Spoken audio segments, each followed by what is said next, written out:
All right, well, good afternoon. My name is Bill LaCourse. I'm the Dean of the College of Natural Mathematical Sciences.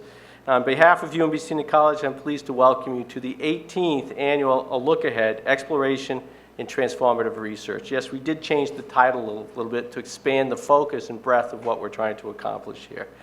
And today's events brings together the researchers to present their work to the region's current and future biomedical specialists. The idea here, this is an event that we put together so that people that have a history that have been transformative, have made great contributions to their disciplines, can give us some insight into what they're doing, bring us up to date, but some insight into the future. It's meant to be inspirational to the new faculty of what can be accomplished, maybe some insights into directions of research, and inspirational for the students to attend. And we do have a lot of faculty here. We have students here. We have researchers. We have visitors from different companies. The poster sessions are all about the organic way of getting interdisciplinarity. Faculty talking to one another, people looking at each other's works. And so you always have to put food in there. That's part of the catalyst to make it all work. And I definitely appreciate the alumni being present here and coming back and seeing what we have. Once you join MBC, you're always a part of UMBC. In the presence. And this is a great place for people to network and get to know each other. I'd be very remiss if I didn't thank the generosity of our sponsors. It's critical financial support to put on an event like this. Shepard Mullen, Don, thank you very much. MedImmune, Baxter, and PerkinElmer have all been supportive of this event. And what's nice about the funding is not only does it help us with what this event's going on, we use the residuals. There's almost like a financial term. Whatever money's left over to co-sponsor the Undergraduate Research Symposium for undergraduates in the fall. And that's a well-known symposium now. It brings in about 440 people last time with 240 posters from up and down the East Coast. And that's focused on the life sciences as well. There continues to be a lot of excitement and growth at UMBC. Our enrollment is up. And I know that's a good thing. It's strong. We're prospering despite a very challenging economic climate. That growth, you can feel it in things like the biological sciences. Talk to any faculty, they'll tell you what it means. We are a national model for preparing students in science and engineering. And it's a highly diverse public university, right? We're proud of what we've accomplished here. And then we continue to get this recognition, #1 up and coming. And in our opinion, we'll always be up and coming, but someday we won't be on that list. They'll retire us and not to change the name. But success is never final. There's always a better way to do something. There's more questions to ask and understand. And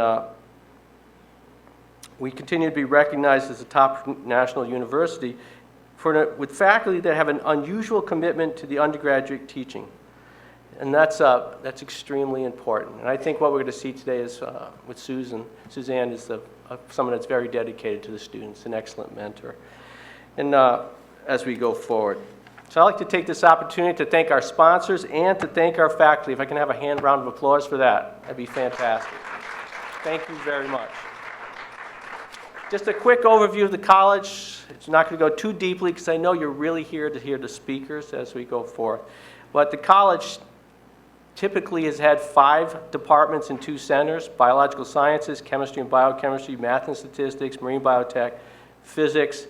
The centers are Center for Space Science and Technology and Institute of Fluorescence, but we will be adding shortly the Department of Naval Science, which will support the Naval ROTC, which will be on this campus, which is another avenue for students to gain and have the opportunity of having education to matriculate here at UMBC. I'm proud that my departments are collaborative across many boundaries, within departments, outside, between departments, within the colleges, external. And I think our 2 speakers today have very close relationships and possible collaborations in the past. Yes, no? Yes, there we go. We got some confirmation from that. The college, thank you very much. And the college has 2,782 undergraduate majors. It's enrolled in 10 bachelor's programs, 303 graduate students, and 29 MS, Ph.D, post-bac, and non-degree programs. And that's a lot of students to tackle with the faculty that we have. But with all that, the research expenditures are strong. I thank you to the faculty. It's actually up a couple million from last year. That's excellent. And if we were to count in the research that's coordinated with the centers and institutes, it significantly goes higher into the $30 million range. So that's very good for the college.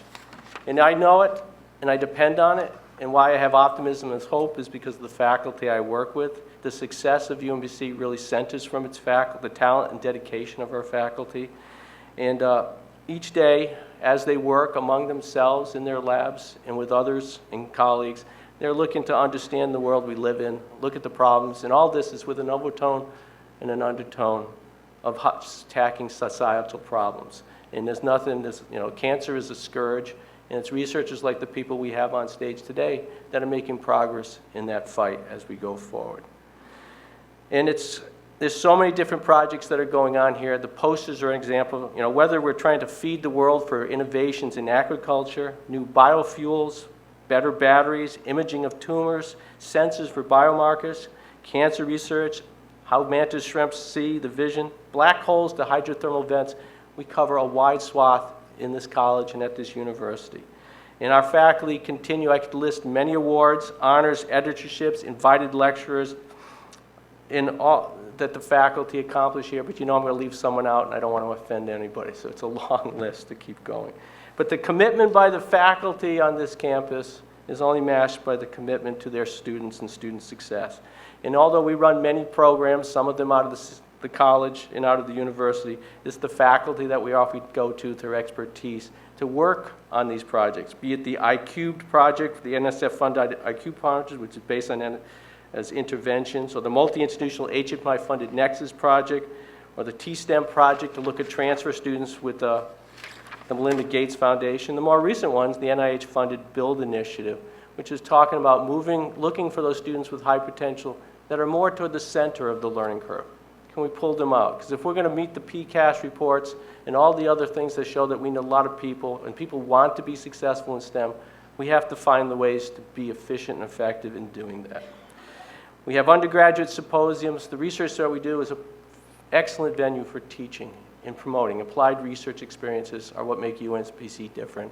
And we encourage every student to participate, and we see their efforts in ERCAD, which is heavily participated in. CNMS will have a student recognition day where we'll have 55 students honored who are receiving honors and awards and excellence in academics and service to the UMBC, and many who join honor societies at that time.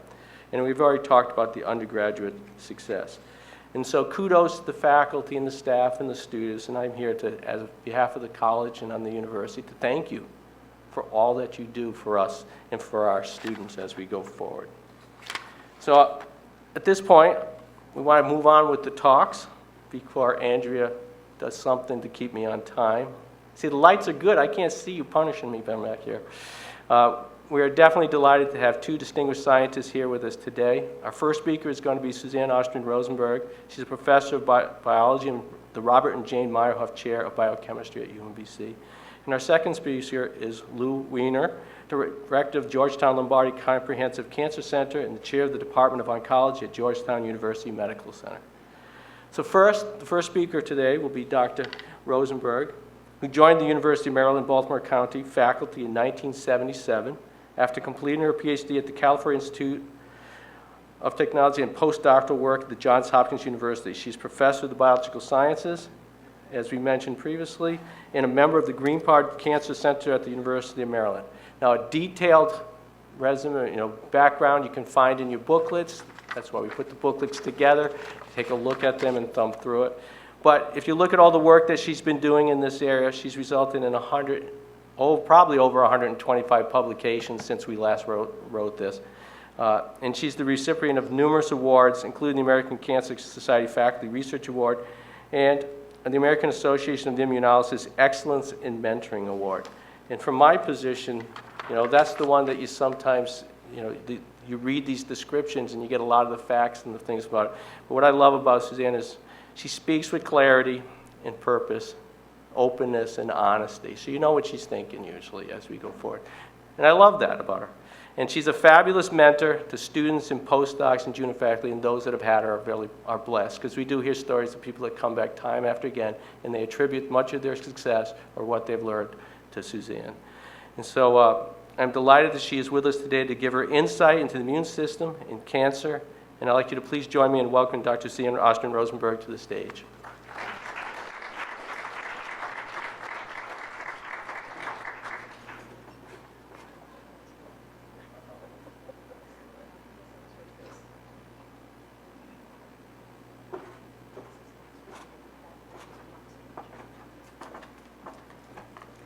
So thank you, Bill, for the very kind introduction.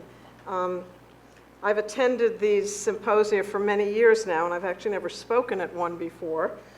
So this is going to be something different for me. So I understand. Well, first let me get myself organized here.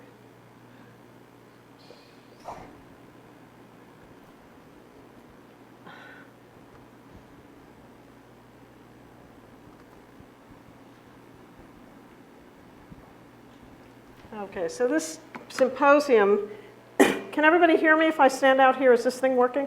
Wave your hand if it's not, okay? Great. So we're looking at this is the Look Ahead Symposium, and I'm going to start actually by looking behind, because in order to really appreciate where we are today with immunotherapy, we've got to go back in time. And so I want to go back to, can we turn off the lights up front here? Because I think it's going to be difficult to look otherwise. We have to go back actually over 100 years, and we have to go back to somebody by the name of Paul Ehrlich, who may be familiar to anybody who's done any kind of microbiology work. Paul Ehrlich was a German pathologist, and he was really considered the father of immunology and also the father of immunotherapy, because he really formulated the concept that we could use the immune system in terms of magic bullets to try to specifically target cancer cells. He also developed what's known as the side chain theory and the concept of immunosurveillance, which I'll explain in just a minute. He was a very distinguished looking gentleman. I really like the picture of his office because it actually reminds me of the offices of many of my colleagues, even in the digital age, given all of the papers that are accumulated up here. So if we look then at the side chain theory that Ehrlich devised, what he said was that cells have on their surface receptors, molecules, proteins, could be carbohydrates, any kind of protein molecule, and that those receptors can be specific for molecules that are just floating around in the system. And what he speculated was that when a ligand or a molecule bound to the receptor, that the receptor might actually break off from the cell, and therefore there would be a way for that cell to specifically recognize some kind of a target. And this is really, you have to realize this was 150 years ago, and this was really the forerunner of what we've come to know today as being antibodies, which are one of the prime arms of how the immune system works. And the concept really hasn't changed that much. We obviously know a lot more about how antibodies are made and what they do and what their structure looks like. But the basic idea that they're proteins that specifically react with a target molecule and that they're highly specific for different types of target molecules still really holds.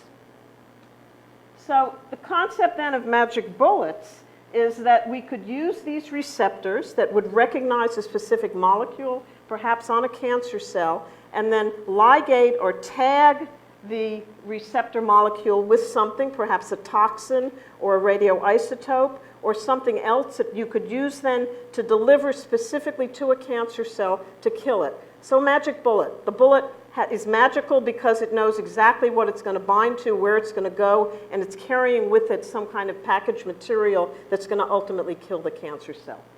And he really formulated this idea, and again, 150 years ago, before people really had any sense of what molecules were like. And so the other major contribution that Ehrlich made really to this whole field of immunotherapy was the concept of what we call immunosurveillance or immune surveillance. And this is the idea that we all have in our bodies on a regular basis cells that are becoming malignant. cells that are undergoing genetic changes, and they're constantly becoming cancer cells. They don't instantaneously become cancer cells. As we know now, it takes a long time for a cancer to develop, has to accumulate many mutations, but these changes are regularly happening. And what Ehrlich said was that, yes, this happens, but in reality, most of those cells will never develop into cancer cells because your immune system, through specific recognition molecules such as these side chains, can recognize those changes on the normal cells, and then it will eliminate those cells as they're in the process of becoming malignant. So in other words, we eliminate cancer cells when they're precancerous before they ever grow out. Now obviously there's a problem with that because people do get cancer, and what Ehrlich would say is, well, the system doesn't always work so well, there are problems with it. And of course today we know a lot more about what those problems are exactly, and I'm going to be focusing on some of them, and I believe that Dr. Weiner will be focusing on them as well. So if we look then again historically, going backwards, and we will come forwards, if we look at the enthusiasm for the immune surveillance theory, or the concept that the immune system could actually do anything against cancer, it's had hard times. Okay? When Ehrlich first proposed it in 1909, very popular idea. Everybody was really hyped up about this. We thought, oh, the immune system is here. We're going to cure cancer, really quickly. And then about 1950s, a fellow in New York, Ozias Sutman, did an experiment, really basically one experiment that debunked the entire theory.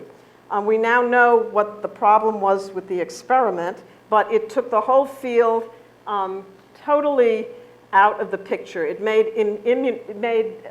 immunologists working on cancer just really no longer very popular, and the ideas were not very popular. And this sort of persisted through the 1970s, 1980s, and then another seminal experiment that was done by Bob Schreiber at Washington University in St. Louis kind of rekindled the idea that, hey, maybe the immune system really can do something against cancer cells. And that sort of made a slow increase in credibility, and people began to, partially jump on the bandwagon and become more enthusiastic about it. And then what really gave everything a boost was work that really came about to fruition roughly 3 years ago, when the first immunological drugs were actually FDA approved and were shown to have efficacy against cancers that had not been treatable with any other reagents. So it's really gone through quite an evolution in the course of the area. And of course, we all hope that this will continue to go up and through the ceiling. And there's now a tremendous amount of enthusiasm for actually mobilizing the immune system. So let me just tell you very briefly about basically the two types of products that the immune system makes that have the capability of reacting with cancer cells. First are the antibodies, which we mentioned and which Paul Ehrlich first identified. These are soluble proteins. They circulate in our serum. They can enter tissues. I'm just showing you here a schematic of what it looks like. The monoclonal antibody, the product of a single cell, will react with specific molecules on the surface of a cancer cell. And the idea here is that if these molecules are not present on normal cells, they're only present on cancer cells, again, we can use our antibody to specifically deliver something to that cancer cell and very specifically target it. So very different from chemotherapy or radiation therapy, which are going to be totally indiscriminatory in what they attack. They will discriminate. They will attack anything that is basically in their way. So they're very specific for target molecules. And how they work, they can work through a number of different mechanisms. First of all, they can block signals that tell cancer cells to grow. Cancer cells will have, some of them will have receptors for molecules that they need to have them grow. For example, certain breast cancers will have estrogen receptors. In the absence of estrogen, they do not grow. And we can block those receptors with an antibody, for example, to estrogen. Other antibodies can carry drugs, a la what Ehrlich said, the old magic bullet idea, where we will tag it, again, with something toxic that can be specifically delivered to the tumor. And other antibodies, which are the ones that have been gaining so much enthusiasm recently, and some of the ones that were very recently approved by the FDA, can trigger immune cells to actually kill cancer cells better. So in this case, the antibody is not reacting with the cancer cell, but it's acting with the immune cell, and it's telling the immune cell, hey, immune cell, time for you to turn on and start doing something and eliminate cancer cells. So antibodies have actually been used clinically since 1998, and there are currently 17 monoclonal antibodies that are FDA approved and that are used routinely as cancer therapeutics. Now, these antibodies, I believe 14 of them are the kind that are either blocking receptors or carrying a payload with them. And only very few of them to date are the kind that are actually activating the immune system itself. So the other part of the immune system that's involved that has the ability to destroy cancer cells are what we call T cells or T lymphocytes. Immunologists just love to have their own jargon about things and abbreviations for things. And these are cells, not a protein, but they're an actual cell that directly kills a tumor cell. And so they're highly motile cells. They circulate through the body. They can seek out and go to different locations. They can get into organs. They can find cancer cells, and they'll kill them. A single T cell can kill literally hundreds of tumor cells. They can go from one tumor cell to another and just zap them. The tumor cell dies. It's done with that one. It goes on to the next one. And they're recognized tumor cells based, again, on specific molecules that are expressed on the surface of the tumor cell. So again, they're highly specific. They discriminate to a very fine degree. They will not impact normal cells or healthy cells. They'll only seek out the malignant cells. And a major benefit of T cells is they have what we call memory, which is, of course, the basis for all vaccination. That is, if you make a T cell, it sees a cancer cell, it kills that cancer cell, it'll remember what it recognized on that cancer cell so that the next time it encounters a cancer cell, it will be able to kill it also. So there are no T cell therapies, that is where we actually take T cells and put them into patients, that are currently routinely used, that are FDA approved, but there are a number of clinical trials that have happened over the past several years that have shown absolutely remarkable responses. And part of the issue here is that you're dealing with a cell population. You're not dealing with a protein like an antibody, which can be easily mass-produced. The cells have to be generated from an individual patient. So it's a lot more difficult, time-consuming, and expensive to generate cells. But again, the ongoing clinical trials have just shown remarkable responses, again, against cancers that really have been non-responsive to other standard territories. And I want to show you a video of how a T cell can actually kill a tumor cell. So what you're seeing here in red is a tumor cell. They're dyed. Oh, you can't see this at all. Can anybody turn off the front lights here? I'm not sure you can see this at all. These are all lymphocytes. This is a tumor cell. Can you see this? I don't see it very well from up here. So you can see how motile the T cells are, and they attach right to the tumor cell by those specific receptors, and they're going to literally chew it up and eliminate it and kill it.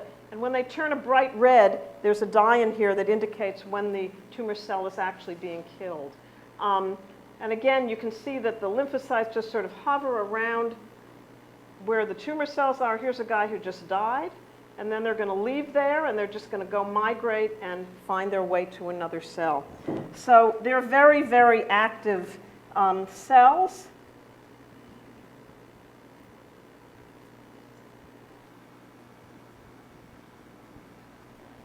I don't think that showed up so well, but that's the way it is, right? Okay, so T cells are very important in terms of being able to specifically recognize tumor cells and kill them.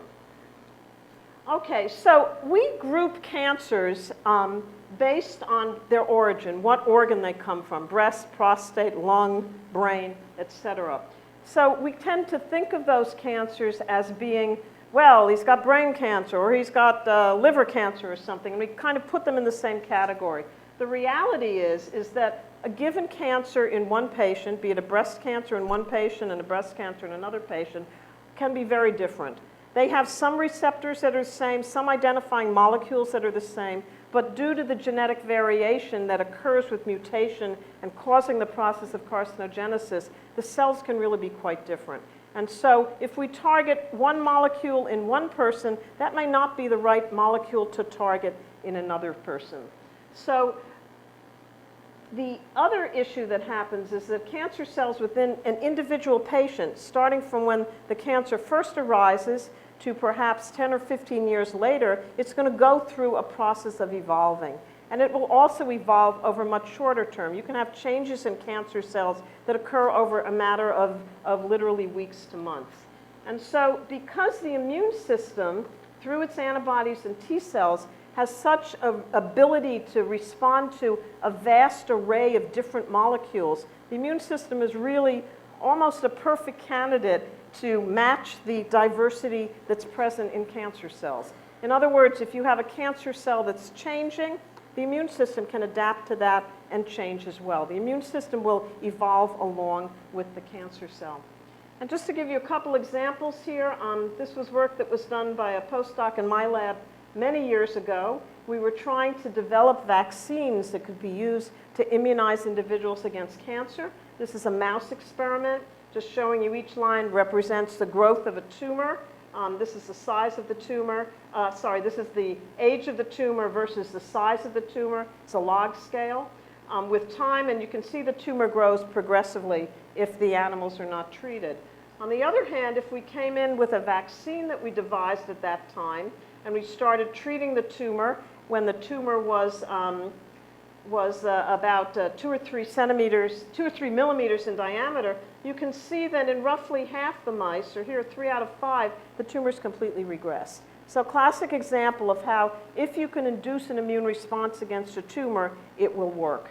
But again, the point here is that it works sometimes, it doesn't work all the time.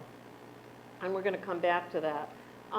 So if you give this vaccine prophylactically before you get the cancer, then you totally protect all of the mice.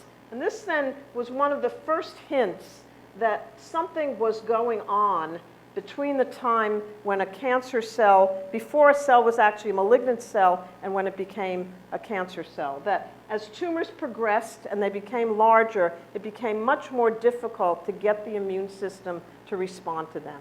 And that has now become sort of the hallmark of where a lot of immunotherapy strategies are going, trying to understand what it is that's changing. Why is it more difficult to treat a larger tumor than a smaller tumor? Another example, and I think that Dr. Weiner is going to be showing a similar slide. This is again taken from the current literature. This was a 2013 New England Journal of Medicine paper. And this is now a clinical trial with patients. These are melanoma patients, a skin cancer. And if you look at the change in tumor size, each line again represents an individual patient. So what you can see is that when the immunotherapy, from the time the immunotherapy was started, and these patients all had established disease, usually metastatic disease. They had not responded to other therapies. They had failed everything else. There was really no other conventional therapy that they could be administered. And you can see that in a large percentage of them, the tumors shrank and completely went away. But again, not in everybody. And looking here, if we look at the patients themselves, we call this a waterfall plot. You can see again that in about a quarter of the patients, the tumors continued to grow, but in a vast majority of the patients, the tumors completely shrank. And many of these people are now out several years, 3 or 4 years post-treatment. So these are long, durable responses when it works. But again, it doesn't always work, but it does work where other conventional therapies may not work. So the problem then becomes, as the tumor gets larger, it gets harder and harder to treat it. They're less responsive. And so that is turning out to be because cancer cells not only can be targets for the immune system, but they are clever cells, and that they can actually co-opt the immune system and manipulate immune cells that would normally be rejecting the tumor into cells that help the tumor grow. And this is due to factors that are produced by tumor cells. And there are a number of different types of immune cells that fall into the category. So if we look at the kinds of cells that can reject a tumor, there are various types, and you don't really have to worry about what they're called. We're going to look there. These are all T cells. We have the so-called CD8 T cells, and we have other cells here. We don't have to worry about their names. But there are also immune cells that are co-opted that actually will cause, help the tumor grow. So these are regulatory T cells and a variety of other types of cells. I'm going to spend a little time talking about these so-called myeloid-derived suppressor cells as a type of cell that my lab has spent a lot of time working on, because they are a major population that's co-opted by cancer cells. So its immune suppressive cells are very devious. They have a lot of mechanisms that they use to actually perturb the immune system. And one of them is actually a fairly simple mechanism.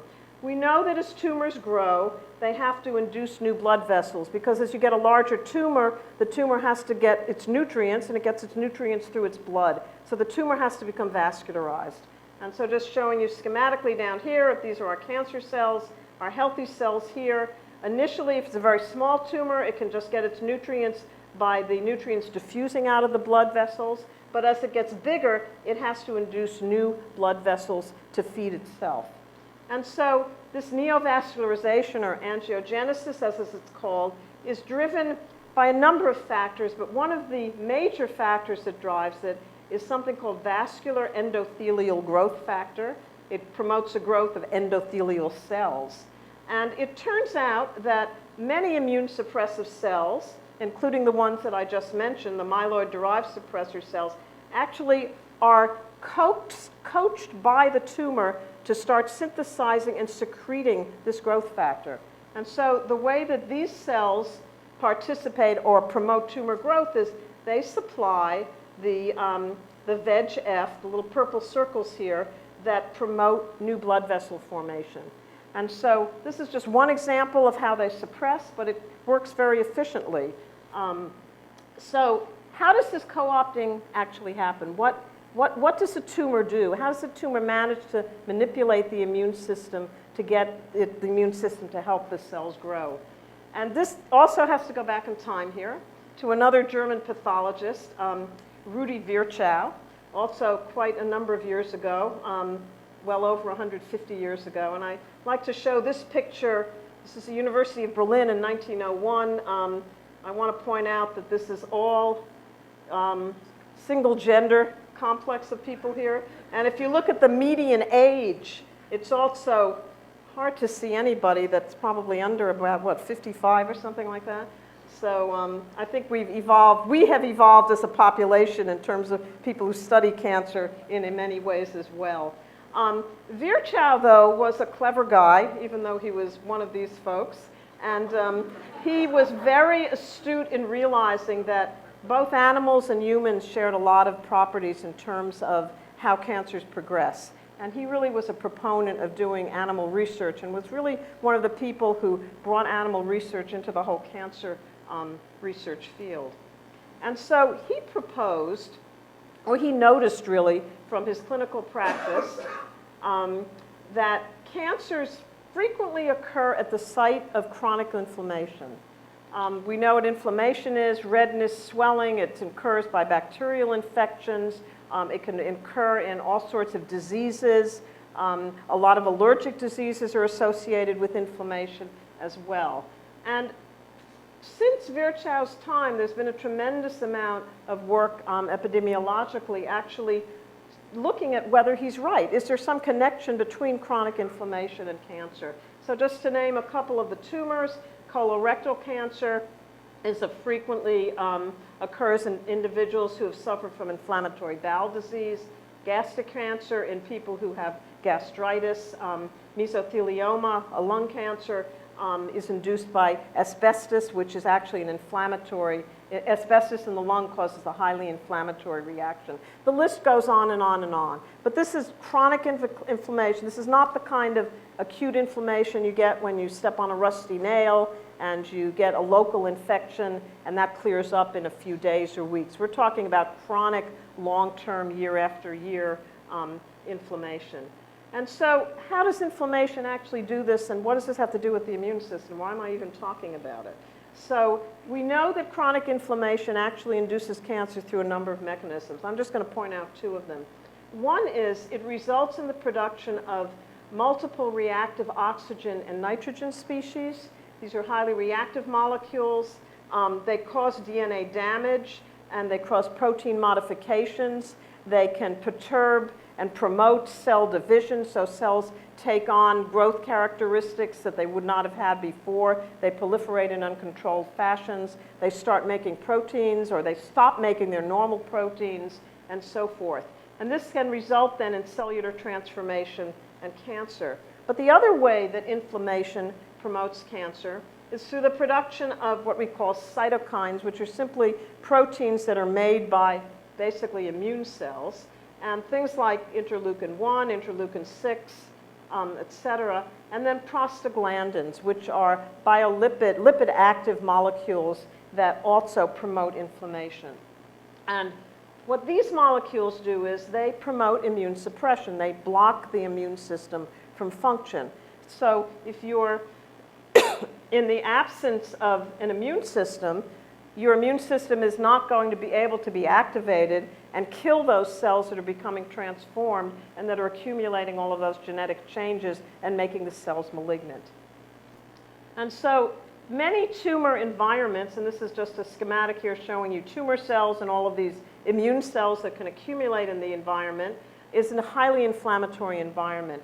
Due to molecules produced by tumor cells themselves can produce a lot of pro-inflammatory mediators. That drives the environment around the tumor, and the tumor cells then will induce the host cells to make inflammatory environment. So it's sort of a feed-forward loop where once it gets started, it just exacerbates itself because you're making more and more of these pro-inflammatory mediators. And for example, there have been studies where if we take drugs that are anti-inflammatory agents, things like non-steroidal anti-inflammatory drugs, things like aspirin, as well as inhibitors of the prostaglandin biosynthetic pathway, those agents can actually delay the onset of tumors, or they can slow down tumor progression. And just to show you one piece of data, again, that was done in our lab by Pratima Sinha a number of years ago, that if you're looking at tumor growth, again, as a function of time, if you have animals that have a fully competent immune system, they are going to have, excuse me, tumor growth is going to proceed at this rate. Whereas if you then take an animal that is not responsive to these inflammatory mediators because it lacks the receptors to respond to prostaglandin, those tumors are going to grow significantly slower. Again, they don't not grow, they just grow slower. And that's because there are a number of pro-inflammatory mediators that are going to drive it. And of course, there are other factors as well that drive it. But the point here is that there is some effect by reducing inflammation.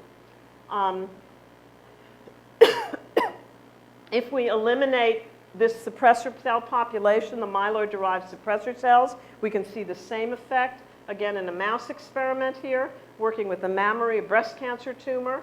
If we wait until the tumor has metastases established, and then we surgically remove the primary tumor, analogous to what would be done to a breast cancer patient who would show up with primary tumor in the breast. But if that individual still has metastases, those metastases can go on then to kill the patient. And then if we come in with an immunotherapy and or deplete the suppressor cells, well, what happens? So if we do no treatment, all of the individuals die from the metastatic disease, not from the primary tumor. If we just deplete the suppressor cells, more survive, but not completely. But if we then come in with just an immunotherapy, we again have some survivors. But if we combine the immunotherapy, activating the immune system, at the same time that we're removing those suppressor cells, now the immunotherapy can work because we remove the brakes on the immune system and we get a much higher level of survival. So these are just a couple examples of how if you activate the immune system and at the same time eliminate what's driving the immune suppression, you're going to have a much better response. And just to summarize, there are a whole slew of inflammatory mediators that are known to drive this particular type of suppressor cell. Again, specifically what they are, we don't have to go into the details. The point is there are a lot of mechanisms that feed into this cell. And the other point is that there are a lot of other suppressor cells that I don't have time to talk about that perhaps Dr. Weiner will mention, but maybe not.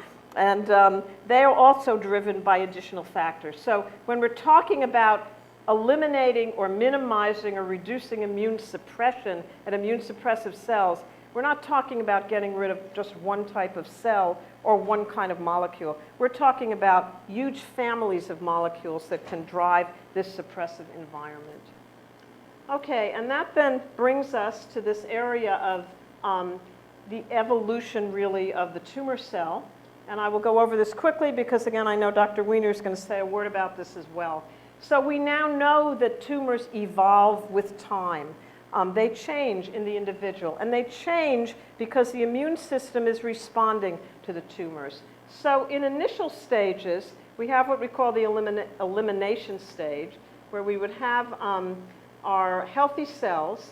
We have our tumor cells sitting on top of the, well, immersed in the healthy cells. And then we have various immune effector cells, all shown here in different colors and all sorts of abbreviations that I'm not going to define. And they then are predominantly the effector cells that can kill tumor. So in that case, you kill all the tumor cells. Very clear, you never see that tumor. It doesn't show up clinically at all. However, with time, the tumor is going to evolve. It's going to start producing inflammatory mediators. It's going to start co-opting the immune system. It's going to start changing those immune systems. And now what we have is we have some cells that are able to kill the tumor, but other immune cells that are actually providing those factors that help the tumor grow, like VEGF to help angiogenesis and other factors to help the tumor grow. And so at this point, we're in what we call equilibrium. We're killing tumor cells, but we're also growing, or other tumor cells are surviving. So there's really no net change. It's really in an equilibrium change. But at some point, when tumors grow out, the tumor wins because it now has dominated in inducing the types of immune cells that are going to promote tumor growth. And all of the good guy cells, those CD8 cells that we want to activate to kill the tumor, are going to be suppressed or blocked by these other immune cells. And so we get tumor outgrowth. And so the tumor is evolving because it's changing and it's pushing the immune system. And the immune system is evolving, trying to keep up with the tumor. Okay, what does it take to actually activate the kind of T cells that we really want to have to kill cancer cells? Well, we're going to be looking at what we call the CD8 cell. And in order to activate it, we need to have another cell which is actually going to present whatever that unique molecule is on the tumor cell. And so here are cancer cells, okay? And I'm just saying diagrammatically here, this would be that molecule that would distinguish these cancer cells from normal cells. We would have to have a receptor on the antigen-presenting cell would have to somehow be scavenging through the body, pick up whatever this molecule is that's released from the cancer cell, and that would be one signal. And the other thing that's needed is something called co-stimulation, or CD80, which I'm going to come back to.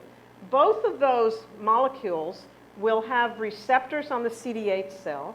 There's going to be a receptor that recognizes that very unique or specific antigen that's present on the tumor cell, and there's going to be another receptor that recognizes this co-stimulation or second signal for activation. And once the T cell gets the right signals, and it gets help from what we call a helper cell, a CD4 T cell, then the T cell becomes activated, which is my little red thing here. And so now we have a T cell that can go on. It's going to proliferate because part of the activation phase is to generate more of these T cells because we need a lot of them in order to kill the tumor cells. And so this T cell can now go ahead, recognize the cancer cells, and it's going to kill it, as well as make memory cells, which are kept in another part of your body. So when you get rid of the cancer, but then if the cancer comes back, you then have more of those cells which are already up and running and ready to go to eliminate the cancer cell. Okay, so once T cells are activated, they begin to express a molecule called program death 1. I think from the name you can probably guess what that does. It enables the T cell to die. And you might ask, well, why would a T cell want to die once it becomes activated?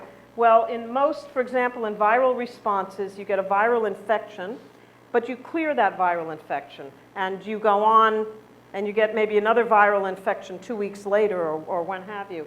So you've expanded your T cells tremendously during that first viral infection. You don't need all of those cells anymore. You need a few memory cells in case you encounter that virus later on in life, but you really don't need it immediately.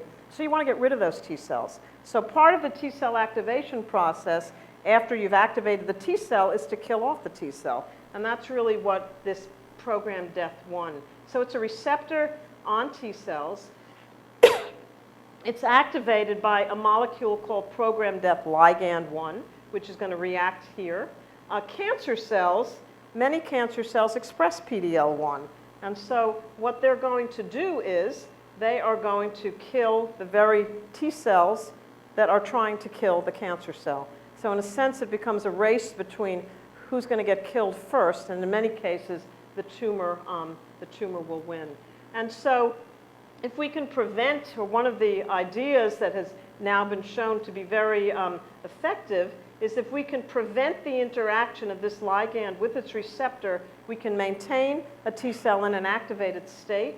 And we can do that either with an antibody that comes in and binds to the PD-L1 or to the PD-1 and sterically blocks it and literally prevents that activation. And in that case, we can really show, and what has been done now clinically and with three antibodies, Lou corrects me here, thank you, 3 monoclonal antibodies that were FDA approved within the last really 9 months are antibodies to PD-1 and PD-L1, and they've been very effective in a large number of patients with melanoma, non-small cell lung cancer, and renal cell carcinoma. And I think, you know, Bill, how much time do we have here? Okay, so I'm just going to tie this up here, and I'm not going to do much more here. The question is, or the point is that we can cure with these antibodies a subset of patients who, again, are non-responsive to other therapies, but we can't cure everyone. So can we do any better than this? And one of the ways that we have actually looked at doing this, I will go through this fairly quickly. We want to generate better T cells that are more activated and better able to withstand this kind of PD-1 type of suppression. So what we have done is we have come in with a molecule, CD80, the co-stimulatory molecule that I mentioned earlier on, that's one of the 2 signals needed to activate T cells. And if you come in with a soluble molecule, it's going to deliver that second signal to activate the T cell, but it's also going to have an effect on PD-L1 and PD-1, because it turns out by some really beautiful work that was done by Arlene Sharp and her colleagues about 5 years ago, that it turns out that PD-1 not only binds to PD-L1, and I'm showing you here, this is based on an X-ray structure of PD-L1, but CD80 also binds to that same binding site on PD-L1 that PD-1 binds to. So in other words, you have 2 reagents. You have the CD80, which activates T cells, but at the same time binds to PD-L1 and theoretically should have the ability to sterically prevent the binding of PD-1. So can't we use this as a reagent then to not only block PD-1, PD-L1 killing, but at the same time deliver an activation signal to T cells. So our hypothesis, which was actually started by a postdoc in the lab, Bosch, and then taken up by a graduate student, Sammy Haley, and now being worked on by excuse me, Lucas Horn, is that if we come in with a soluble form of this CD80, it'll bind to PD-L1, it'll prevent PD-1 binding, so it'll block that suppression, and at the same time, it's going to further activate T cells. And so just to show you visually, which doesn't show up very well, we're labeling here cells. You can see that PD-L1 and CD80 really bind to each other. They co-localize on the surface of these particular cells. And if we do a comparison where we ask how effective is this CD80 relative to the antibodies that are currently FDA approved, we take T lymphocytes, we mix them with our tumor cells, which have a PD-L1 on them. We add in what we think is going to block that interaction. We ask and we compare what's better, the CD80 that we're talking about or the antibodies to PD-L1 and PD-1. We're just looking here at the function of T cells as a measure. You can see when you add in your tumor cells, you almost totally eliminate T cell function. They become totally inactive. If we use a variety of antibodies, you recover some of your activity. If you add a variety of antibodies to the receptor, you get a little more activity. But if you add your soluble CD80, our reagent that we're trying to develop, you get an even better response. So we think that to a certain extent, this might actually be a better response. I think I'm going to skip this and just go on to very quickly to a last experiment here in which we've asked the question, can the CD80 be used to help people who do treatments where they're actually doing T cell transfers? And as I said, there are no FDA-approved transfer procedures for T cells into cancer patients, but there have been very successful clinical trials. But one of the issues is you have your patient with their cancer, you excise their tumor, you know that there are already some T cells in the tumor, but they're not working very well because it's an immune-suppressed environment. If you culture those T cells, however, in vitro with tumor cells, you can limit some of the immune suppression, and so you have the antigen from the tumor cells around, that'll activate your T cells. If you then give, as Steve Rosenberg, no relationship to me whatsoever, in the surgery branch at the NCI, who really pioneered this whole approach, he then gives the T cells a very high dose of a growth factor that will promote their proliferation, something called IL-2. You then culture the cells, and you need to expand them. And ultimately, you then check whether your T cells are actually reactive with the tumor. And if they are, then they're put back into the very patient that they came from. So you've taken the patient's own T cells, you've expanded them in culture, you've activated them, you're putting them back in the patient. They should now be able to kill the tumor. And in many cases, they do. But one problem is that you can't always expand these T cells. And you can't expand them if the tumor cells that you're using to expand them have PD-L1, because that's going to kill the very T cells that you're trying to expand. So what we decided to do was ask, well, what happens if we come in with our reagent here, the soluble CD80, and add that into the cultures? Can we get more T cell expansion? And the answer is very clearly yes. Just looking in the absence of the reagent, in the presence of it, you get roughly a 3-fold increase in total T cells and both the helper type as well as the cytotoxic type. And the really interesting piece of information is if you ask, well, how functional are those T cells that you've made? Are they any good? And the answer is very clearly yes. If you just look at production of a molecule that indicates their function, the higher the level, the more functioning, that again, the cells have been incubated with this, our soluble reagent, have a much higher level of effector molecule. So we really think that these types of approaches might be useful in order to further improve immunotherapy, but there are lots of things that we still have to think about. So just in summary here, where do we go from here, and what's the future really hold for this field? We already know that immune-based therapies have the potential to treat and prophylactically prevent cancer, either as single therapies or in combination, even with conventional therapy, with chemotherapy and radiation therapy. But we really need to understand what these immune suppressive mechanisms are, because they're what are putting the brakes on the ability of the immune system to respond. If we can understand those suppressive mechanisms, we can perhaps design drugs to counteract them and thereby overcome this suppression. And the other thing we really need to do is we really need to screen patients to determine what suppressive mechanism does this patient have, because it can differ tremendously, not just with type of cancer, but from patient to patient and from stage of disease to stage of disease. Remember that the tumor cells are evolving, the immune system is evolving. So it's really a dynamic system. And we need to know in individuals, well, what kind of suppressive mechanism do we have to get rid of in order to optimize therapy for this particular patient? And so I think the future of immunotherapy, at least in my opinion, and I'll be interested to hear what Dr. Weiner has to say, is that it's going to be a semi-customized approach for individual patients. We're going to have to understand what we need, what suppressive mechanism we need to overcome in this patient, and how can we best activate the immune system in an individual patient. Ideally, this won't require a lot of customization. We will be able to have diagnostic tests that can easily screen for what the suppressive mechanisms are. We may be able to identify what activates specific individuals' T cells. But clearly, we're going towards a semi-customized approach here. So the last slide, again, the most important slide, the people who have done the original work that I presented. I do not have either of the elderly German gentlemen on here because I didn't work with them.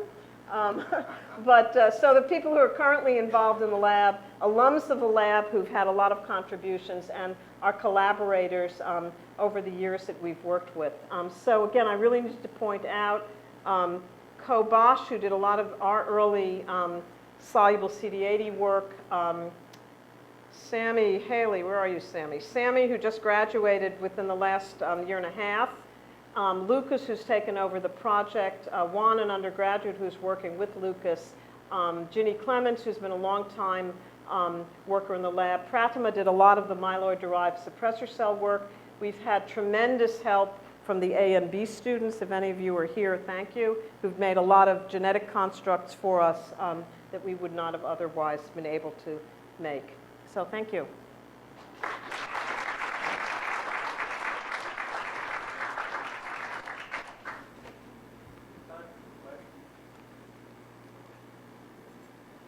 It's really hard.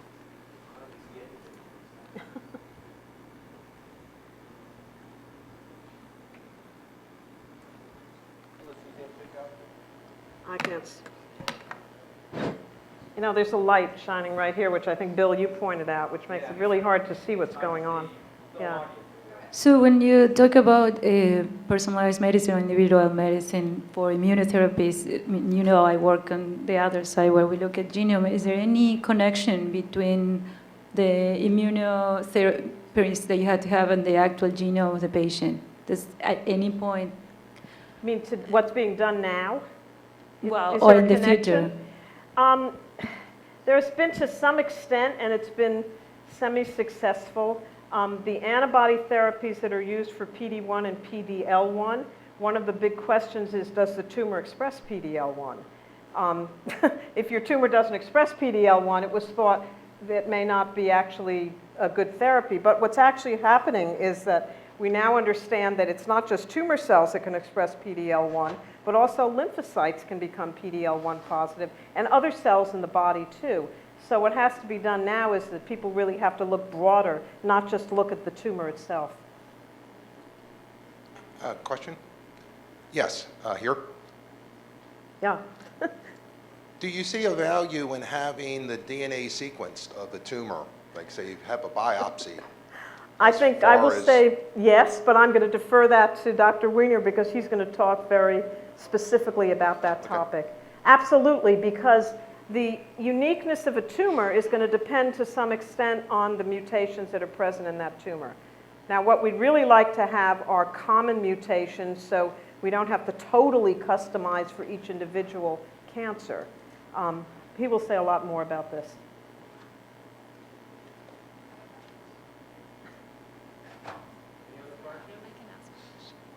I have a pretty naive question, which There are no naive questions. I defend myself because I was in school when it wasn't a popular theory, I think. But my question is, how do immune cells know what's a tumor cell and what's a normal cell? Because you always hear that immune cells recognize self and wouldn't attack it. So how do they distinguish normal from tumor? Right. Well, in the ideal world, you want the tumor to have a unique marker that's not present on any normal cell, and then the immune cell will have a receptor for that. So, and that can happen with when you have very specific mutations in tumors, because tumor cells, cancer cells, can accumulate many mutations. So that's one possibility. But in reality, there are a lot of tumor antigens that are actually not unique necessarily to tumor cells, are also shared on normal cells, but they might be much more highly expressed on cancer cells. So the example in breast cancer, HER2/neu, which is a molecule that can be expressed on normal cells and also on cancer cells, although it can also be mutated on cancer cells. One more question?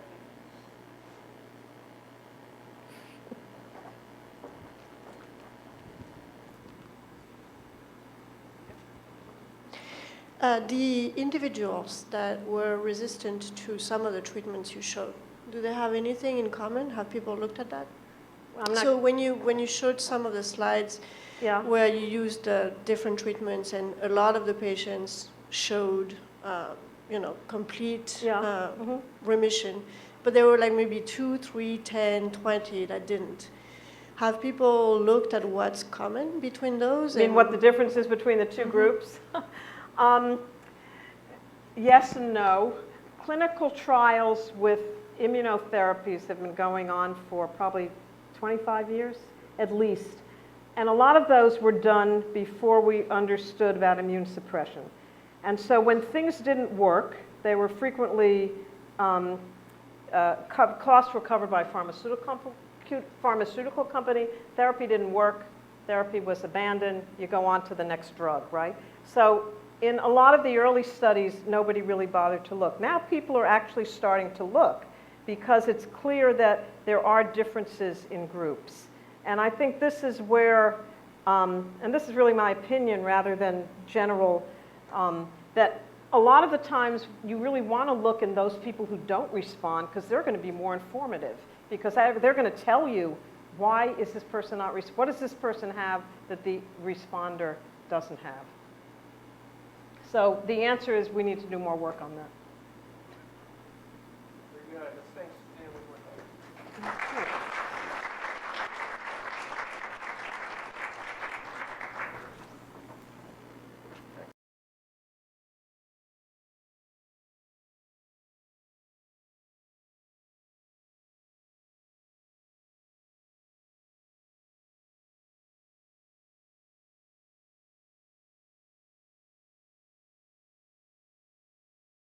Well, thank you. That was an excellent talk, and what's interesting for a lot of the science that people do in the research labs is that you know that what Suzanne has done is going to basically lead to discoveries and help for a lot of individuals which she may never see.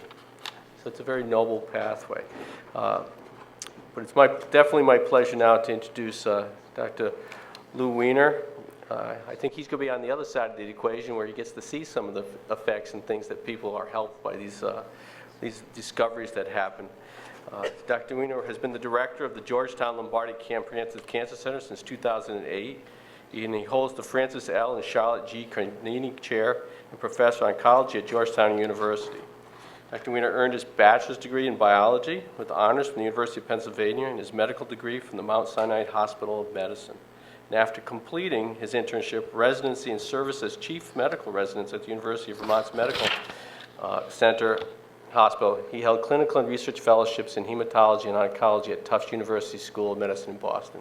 And we were just recently comparing some New England accents, the two of us. And we could understand each other perfectly. So I think it's the rest of you that don't have accents proper. So prior to joining Lombardi, Dr. Weiner served as chairman of the Medical Oncology Department and vice president for translational research at Fox Chase Cancer Center in Philadelphia, PA.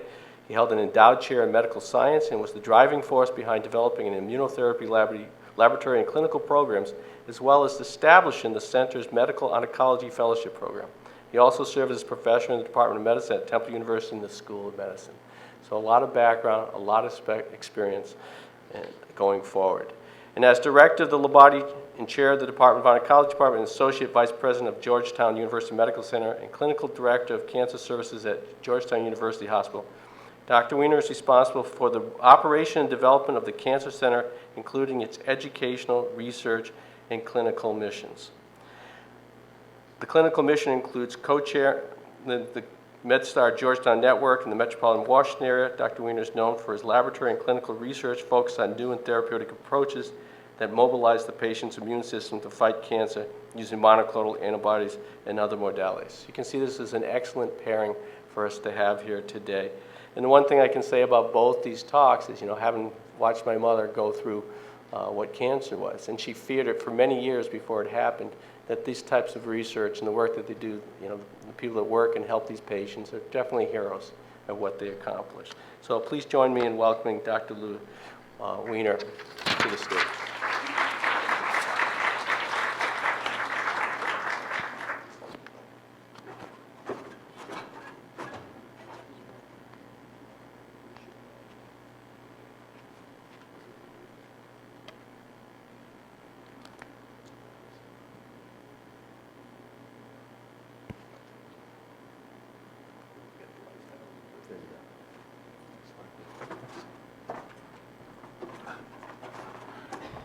Thank you, Bill, for the kind invitation to come today, and to Sue for organizing it.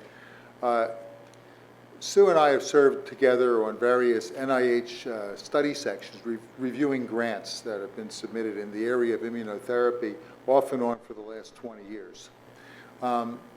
It's really good to follow her and not to precede her. She's always right. She's always complete. And you really disagree with her at your peril, because she's really, really good. And this lecture we had today was really an exemplar of that, I thought. So I'm going to basically build upon some of the things that Sue was talking about, but add some perhaps more clinical twists. And I really want to start off with a description of the larger problem that we face. Cancer is bad, okay? It's really bad. There will be 1.6 million cases this year in the United States that will lead to 585,000 deaths, okay? That's 3,200 deaths every 2 days. Why did I pick 3,200? Anybody want to take a guess? Why is that number important? That's the number of people who died in 9/11, okay? Every 2 days in this country, it's a 9/11 due to cancer death. Okay, every day for the last 40 years. And I would just make a point when we talk about NIH funding, that if there were airplanes flying into buildings every 2 days in this country, killing 3,200 people, would we be having a conversation about whether enough money was being spent to protect the health and welfare of the American people? And so this drives me nuts. Okay. However, there is good news embedded in those terrible, grim statistics, which is that in 1971, there were fewer cases, but of course there were far fewer people in the United States in 1971, and half of those people died. Now, well, only about a third of those people die. So we've made enormous progress in the last 40 years since the declaration of the National Cancer Act. Most of those cures have resulted from early diagnosis due to screening and more health awareness, reduced smoking, surgery, which is curative of many cancers, and adjuvant therapies. When tumors are still in the potentially microscopic stage following surgery, giving folks either chemotherapy or radiation or some combination in order to keep the cancer from returning. So survival is improved, but extraordinary costs have been incurred, both in terms of suffering of patients who get treatments that are frequently very toxic, and also the costs are escalating. These newer treatments that we're talking about are phenomenally expensive, and they're especially expensive when they're not curative. I think in this world, people would be willing to, I think our society would be willing to have $100,000 per treatment for a patient if that patient was cured and was going to be able to go on to live either a normal lifespan or a very nearly normal lifespan as a consequence of therapy. What society can't afford to do is to spend $100,000 to extend somebody's life by an average of a week or a month. And we're sort of trying to figure out how to make that work. So we're doing better, but we have a long, long way to go. So we have been at war, though, with cancer throughout human history. And until I put this slide up, I never, ever, ever thought I would have a picture of Richard Nixon on a slide that I was showing, okay? But he declared a war on cancer in 1971. And we've done well, as I mentioned, in the last 40 years. But here's a photograph of a tomb or a grave of a medieval Saxon man who had a large tumor in his left femur. And you can see that tumor right here. That was probably almost certainly an osteosarcoma, a bone tumor growing in this man's leg. And certainly he had a battle with cancer long before President Nixon decided to sign an act of Congress probably 700 years later. This is one of my favorite artists. He's, I think, underappreciated, Norman Rockwell, who really understood the American world, and of his era at least. And here is a doctor making something that most of you have never seen, experienced, or thought of. It's known as a house call. He's sitting on the bed of this child, and they're looking to see whether or not the child has a fever. And look at the tools that were available to this doctor in Norman Rockwell's idealized version. His doctor bag, a stethoscope, a clipboard, radiology, X-ray film, and maybe some blood tests. And, you know, that's pretty standard stuff, right? He would find a 21st century cancer clinic to be sadly familiar. We use pretty much the same tools. They're a little fancier here and there, but we still take a history and physical. We do a past history, social history, a physical examination, look at some labs, look at some radiology studies, and then most of us then use the microprocessor between our ears to come up with an individual diagnosis, sort of integrating all the information based upon our own idiosyncratic database of knowledge, not knowing for sure what the relevant literature is for that patient, and relying upon inconsistent and highly variable data collection measures. So if you were building an airplane that way, it would never get off the ground. So are we doing better, and are we doing as well as we should? So let's take a look at this. So this is going to answer the question that was asked about mutations, in part, okay? This is one of my patients. She was a 45-year-old woman who came to us with what clearly turned out to be metastatic cancer of the pancreas, which is one of the diseases that gives cancer a bad name. Until recently, melanoma was also considered to be one of those diseases that gave cancer a bad name, but the stunning results that Sue mentioned earlier are rapidly transforming that disease into a very different breed of cat. We don't know what to do for people with this metastatic cancer. We can give people chemotherapy that can improve their lifespans on average by maybe 6 months, maybe a year, but they almost always succumb to their metastatic cancer quite rapidly and with a lot of suffering. It's a terrible, terrible disease. So because we didn't know what to do, we actually sent her tumor sample to a company called Foundation Medicine that was established out of the Broad Institute from MIT and Harvard, where they analyzed the 300 actionable genes. These are the genes that we know about that we think might be relevant to cancer. And so they were analyzed to see, are there any mutations there? And can we use that information to design a customized therapy for her? And the answer was no.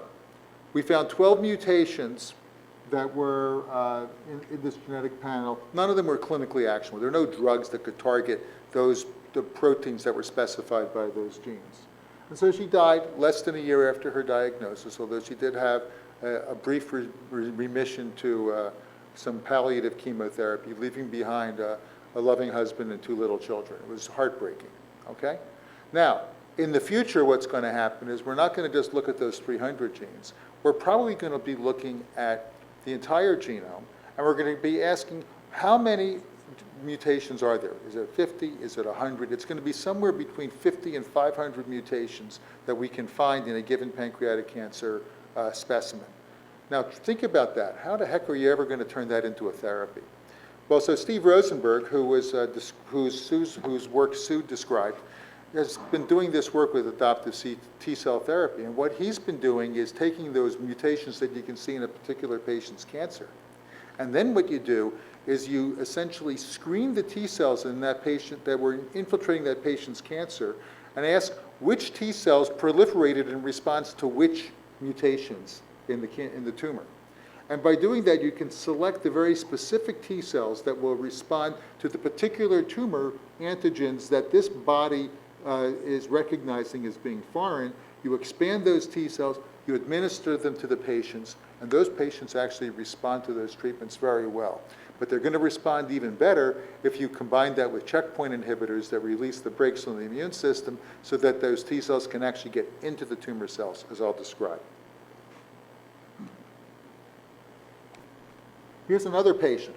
RP was a 33-year-old man who, for reasons that nobody understands, presented with metastatic rectal cancer. And I was able to nurse him along for about 36 months before he finally succumbed to his malignancy, leaving behind a wife and 2 little children. And in his case, we did not send the sample for mutational analysis because it almost never reveals anything in this cancer. So there was no point. But we did try and generate personalized cultures of his cells using a technology that we developed at Georgetown in the hopes we might be able to do some customized drug screening. So we did all that work, but at the end of it all, he died. And the question is why and what can we do about it? So let's talk about the stage 2 colon cancer for a second. Colon cancer has 4 stages, 1, 2, 3, and 4. 1, 2, and 3 are early confined stages. 4 is when it's metastatic. And we know what to do as doctors when somebody presents with stage 4 disease. We have to give them chemotherapy. Stage 1, 2, and 3, we do surgery, and then depending on the risk that the patient has, we make a decision about whether to offer them any additional therapy, such as chemotherapy or radiation. So one of these stages, stage 2, is one we really don't know what to do. So this, to give you an idea of how we're essentially, we're gamblers with white coats when we see patients, okay? 80% of the people who are operated on with stage 2 cancer, which means an invasive cancer that hasn't spread to a regional lymph node in the colon, they're going to be cured by the operation. They're going to be coming to see the doctor for every few months for about 5 years. At the end of 5 years, you give them a kiss on the forehead, you say, have a good life. And they go on and they live their life normally, except for screening colonoscopies to make sure they don't get a new cancer. 20% of those people, though, don't have that good luck, and they go on and die of their cancer. And they usually relapse within the first couple of years after the diagnosis. And it's a horrible death for them.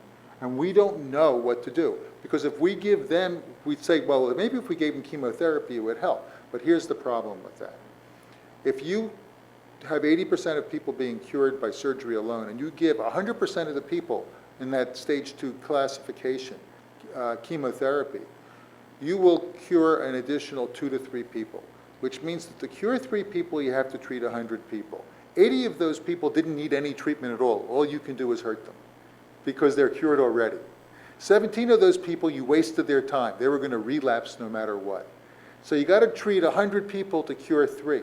Okay, and remember that 1 out of every 1,000 times or thereabouts, you're going to kill somebody with the chemotherapy. So you say, and the odds are the person you're going to kill with the chemotherapy is somebody who is likely to have been cured based upon the statistics. So that's the dilemma that we face. So the question is, can we do anything about this in order to improve the odds? And this is where big data may be able to help us. So we did a pilot study. Now, I want to point out how expensive research is. This was a pilot study using specimens on 40 patients, and eventually maybe another 20, 60 patients, It cost over $1 million to do this study, okay? 20 of those people we knew had been cured by their surgery with stage 2 cancer. 20 of them we knew had gone on to die of their cancer. So we had a dichotomous variable, completely knowledgeable of what had happened. Now, it was retrospective, but we were hoping to gain some insights into what some of the critical factors might be, what was different about these people. And we tested every molecular feature we could think of.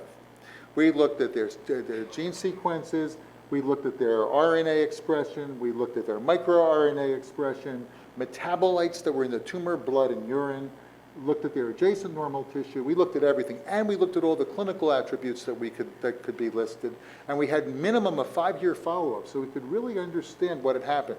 And we placed it into what you might term an informatics blender, taking all these data and then binarily assessing them to see what worked and what didn't work for them. And what we found, but remarkably, is that you could look at a urine metabolite profile taken from these patients on the morning of their surgery.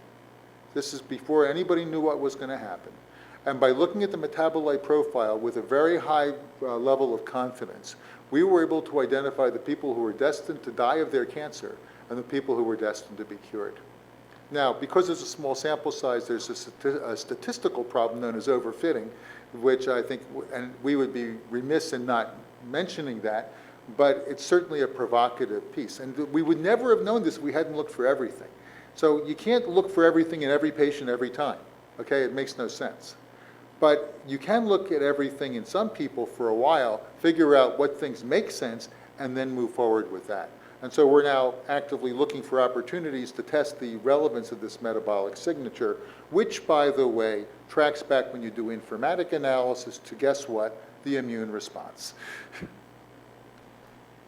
We also found that there were 12 genetic abnormalities in the population, either gene amplifications, deletions, or mutations that tracked with relapse versus survival. And again, it's not important to look at the figure, which doesn't project well, but the gene abnormalities, again, were linked to immune function. Maybe a hint where to look for future therapies. So what did this mean for my patient with colon cancer who went on and died? It meant nothing. Okay, right? Nothing. Didn't help him one bit. None of the information was actionable, and I was flying blind. I could have been Norman Rockwell's doctor, okay? Just relying on my gut instincts, my intuition, and not having the actionable information I needed to tell my patient what he needed. And we need to learn more about what the specific vulnerabilities of these cancers are going to be. But here's the problem. This is an iconic figure from a paper that was published now 15 years ago by Hanahan and Weinberg, which was essentially telling us all that cancers and cells are really complicated things. And when we want to do so-called targeted therapy, the question is, what target? There's a lot of things that are going on in cancer cells, and these are very plastic systems that are really redundant, and you never know where to go after things.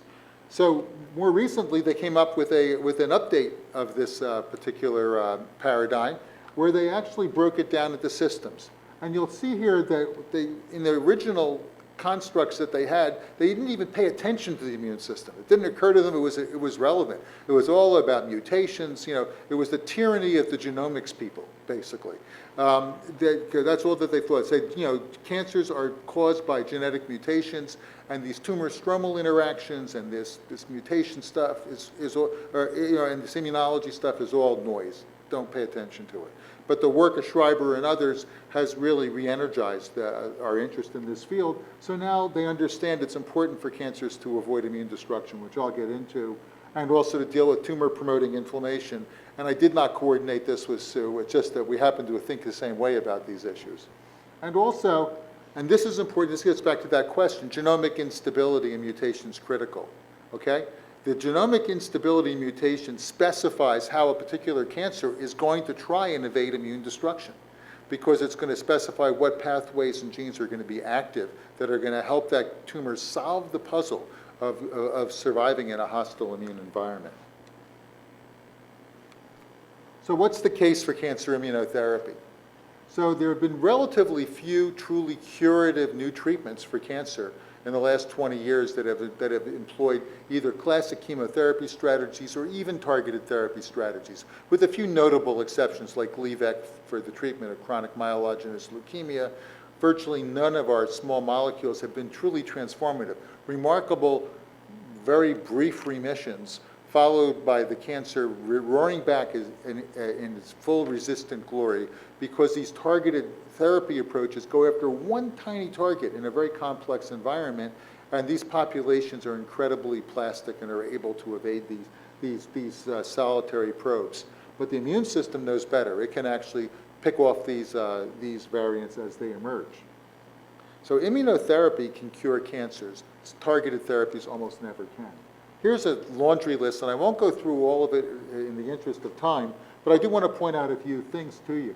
You heard about the anti-PD-1 and PD-L1 antibodies, which are now showing meaningful anti-cancer action in melanoma, kidney cancer, certain forms of lung cancer, stunning results in Hodgkin's disease that's been resistant to every imaginable chemotherapy, bladder cancer, and cancers of the head and neck.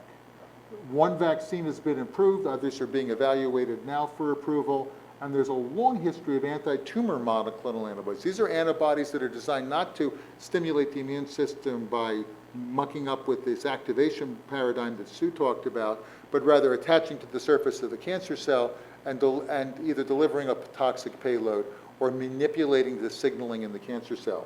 And these antibodies have shown sometimes extraordinary activity when used alone, but especially powerful effects when used in combination with chemotherapy to increase the probability of cures associated with chemotherapy treatments.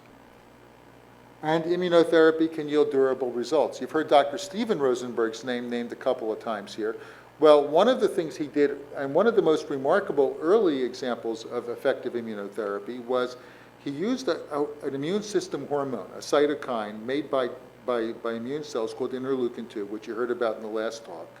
But he used it at industrial level doses and essentially turned patients into the equivalent of Michelin tire men. They swelled up like balloons and needed to be in intensive care units in order to deal with the side effects of these incredibly toxic therapies. But as soon as you stopped the interleukin-2, those effects went away. And while the treatment didn't work for most people who were with melanoma or kidney cancer, in some cases it worked well. And the individuals who had complete remissions, the 5-10% of people who had complete remissions, have been cured. This is a paper from my colleague Mike Atkins at Georgetown. So he began this work when he was at the New England Medical Center at Tufts University many years ago. And one of my favorite stories is the following. So about 2 years ago, he and his wife Suzanne went down to the Florida Keys for a brief vacation.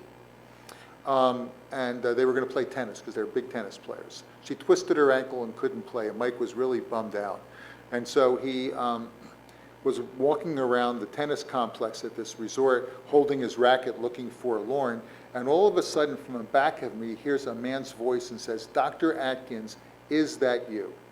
He turns around, and it's a patient with metastatic, widely advanced melanoma who he had treated 30 years previously with high-dose interleukin-2, had been cured.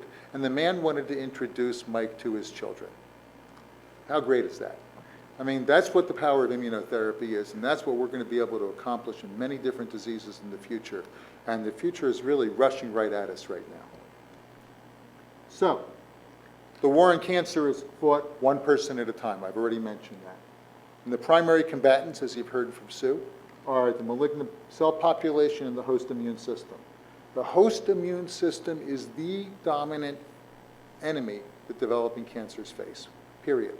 There are other things that may modulate that, but that's when a cancer is developing in somebody's body, it does not say, one day I'm going to be exposed to a chemotherapy drug and I must generate diversity in order to be able to evade it down the road. It doesn't say that. What it says is, oh my God, there's a T cell there, it wants to kill me. How can I get away from it? And so basically, that's what the cancers are trying to do. And all so-called successful cancers have solved this problem. And I want to tell you how they do it. I'm not going to talk about immune surveillance. You heard about it from Sue already. But these are the mechanisms that they use. And you can break them down into a few different categories: overwhelming, hiding, subverting, shielding, and defending. How much more time do I have? Okay. Well, you know, I don't want to put people to sleep or have them die of hypoglycemia. So cancers can overwhelm the host, okay? Sometimes cancers replicate so very rapidly that the immune system just can't keep up no matter what you do. An example would be rare lymphomas like Burkitt's lymphoma, where cells replicate every 24 hours and they just outgrow the immune system's capacity to control it. Here, the solutions are aggressive chemotherapy, and also the adoptive transfer of activated immune targeting cells. And Sue mentioned this in her talk. There are some stunning, stunning results that are occurring with the infusion of customized activated chimeric antigen receptor T cells, where you take a person's T cells, or somebody else's T cells for that matter, and you introduce into those T cells an artificial receptor for a target that is expressed on the surface of certain kinds of, say, leukemia cells, in many cases CD19, and which is a B cell receptor. These activated T cells, if you infuse them into a patient, can cause dramatic rapid toxicities, but unbelievable effects. 90% complete response rates and apparent cures in children and adults with acute lymphoblastic leukemia, a horrible malignancy. And these are people who had been through all kinds of chemotherapy and were literally weeks to months from death, and curing them. And any of you who saw Emperor of All Maladies saw the example of this occurring at the University of Pennsylvania, which has been probably the epicenter of the development of this concept. Really extraordinary stuff. Cancers can hide from the immune system. So when they hide from the immune system, you're here talking about the antigens, the targets that I was talking about before, may not be expressed. Not all cancers express a high mutation burden. Melanoma is one of the highest ones. Maybe that's why we see so many successes with immunotherapy in melanoma, because there's a lot of antigens there. But there are other malignancies where it's not quite so common. And in other cases, those antigens might be stripped. It might be that in the process of editing, that the cells that looked rather tasty to the immune system were just eliminated. And it's only the ones that didn't have a lot of mutations that survived. And here, maybe the solution is to use vaccines to stimulate the body's immune system to attack something expressed by the tumors, even if it's not ordinarily against a mutated antigen. And that's been done, and with some success on occasion. Cancers can subvert the immune system. They can do that by creating this so-called inflammatory milieu, and by elaborating not only immunosuppressive cells like myeloid-derived suppressor cells, but also chemokines that will actually turn off the body's immune system. And you can block these signals with medicines of various types. Cancers can create a perimeter defense that will exclude the components of the immune system from attacking the cancer. There's now compelling evidence from a number of laboratories that these immunoregulatory chemokines and cytokines that are made by or stimulated by cancer cells can actually create a lymphocyte poor zone, a white blood cell poor zone in the cancer, such that the T cells can't get there. You might have T cells that would be happy to kill the cancer cell, but are basically being excluded. And the solution here is, again, to block those signals using antibodies or drugs that will disable these mechanisms. And cancers can defend against frontal assaults of the immune system. And this is the PD-1, PD-L1 story that Dr. Rosenberg just shared with you. And clearly antagonistic antibodies that can disable these so-called immune checkpoints have had dramatic results. And there are many, many checkpoints. It's not just PD-1, PD-L1. This is from a review article by our colleague Drew Pardoll at Hopkins, showing just some of the many, many different immune checkpoints. And I can assure you that every one of these has between 5 and 10 pharmaceutical companies working like crazy to make antagonistic antibodies that will disable these. And it's quite likely that we're going to identify other checkpoints that can be used either in conjunction with existing checkpoints or differently based upon the immune composition of an individual's tumor. And this is one of the reasons why I think there's justifiable grounds for optimism for this field. You've seen this slide before, except that mine is vertically arranged and Sue's was horizontally arranged. But one important thing that needs to be mentioned, I want to emphasize, is that the responses to PD-1 therapy combined here with CTLA-4, another immune checkpoint, these are durable responses. These tumors, when they go away, they stay away because the immune system remembers. This study was performed in patients who had a median life expectancy of about 7 months, based upon a very extensive historical database. As of June 2014, the median survival for this group of patients was 40+ months. And from what I'm told, that has not only been maintained, but is actually now quite a bit longer. These people look like if they're not being cured, their lives have been transformed by this therapy. So I want to close in the last few minutes by telling you a little bit about work that I've been doing, which is building upon some of these concepts. So what I've become interested in over the last few years is asking a very simple question, which is what signals do tumor cells employ to survive in the presence of immune selection? Basically, what we have here is an example of what I would like to call unnatural selection in the case setting of a cancer, where you basically have a tumor cell that is doing whatever, a cell population doing whatever it can to evade. And so, yes, we hear about PD-L1 and we hear about all these other immune checkpoints, but what signals are being used by the tumors to make these things happen? What are the actual evasive mechanisms? Because if we understood what some of those were, we might be able then to go ahead and actually attack some of those signals, maybe closer to the root of the malignant cell, in order to achieve more effectiveness of our combinatorial therapy strategies.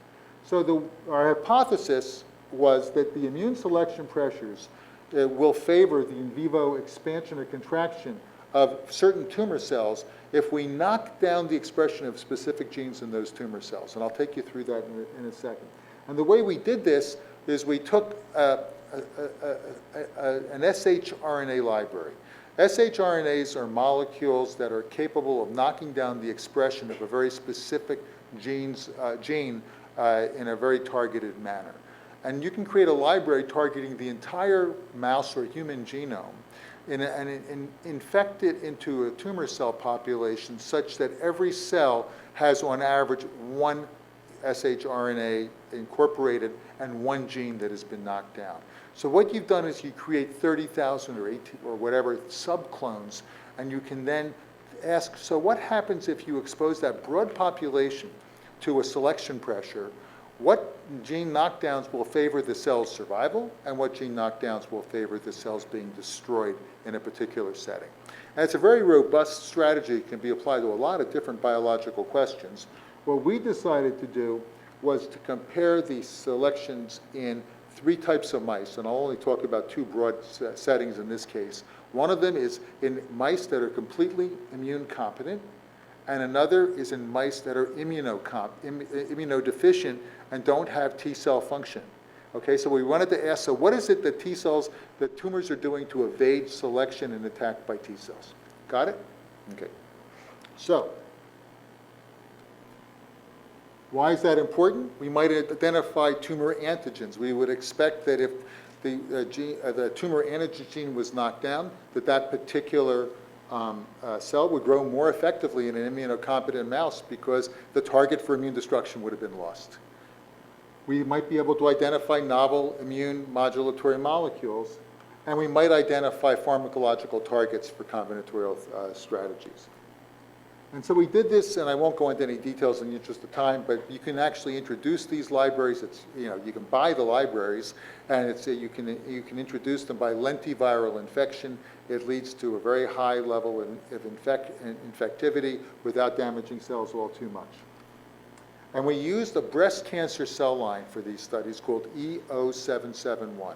And by the way, this was work done by a very, very talented graduate student named Casey Shoptrin in my laboratory, who is getting very close to having his paper submitted on this, and it's really been a tour de force for him because a lot of methods had to be developed.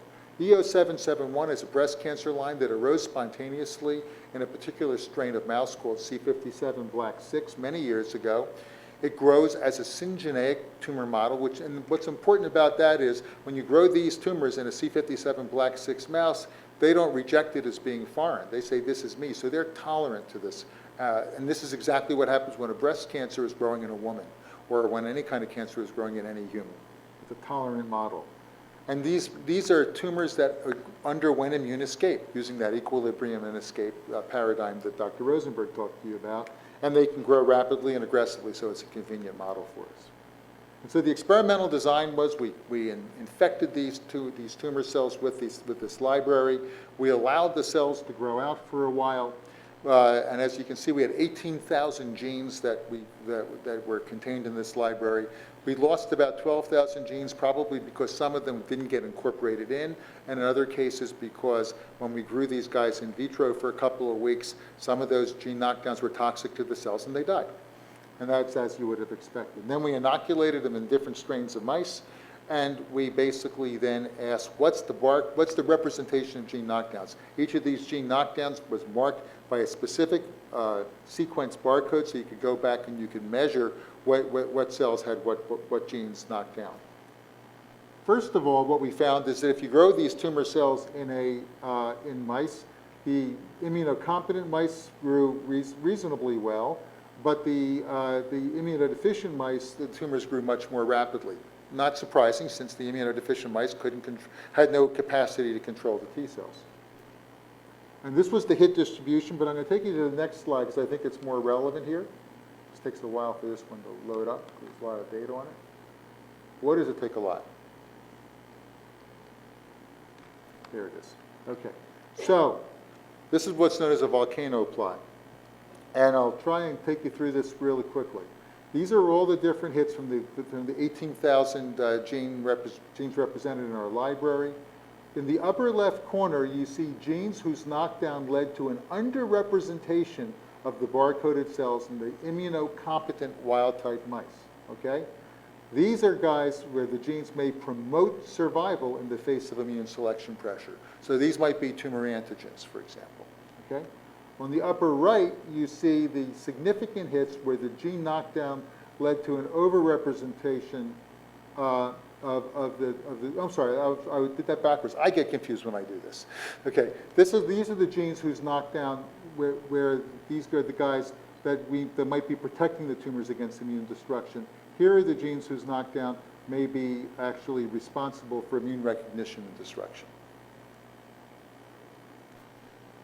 And so what we found after even one round of in vivo selection, that we came up with some very significant hits where we had what we would call defenders, and we would also have immune protectors.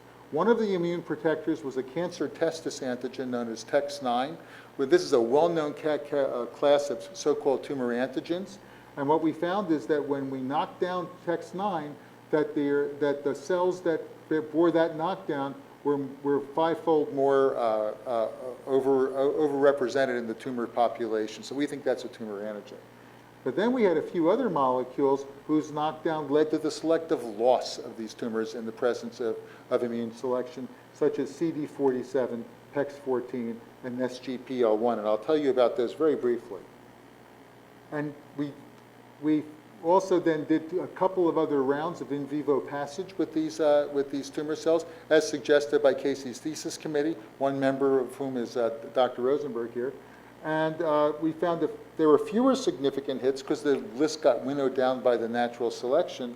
But what came out of that were additional hits, such as hifepsins and all the other molecules that are listed here.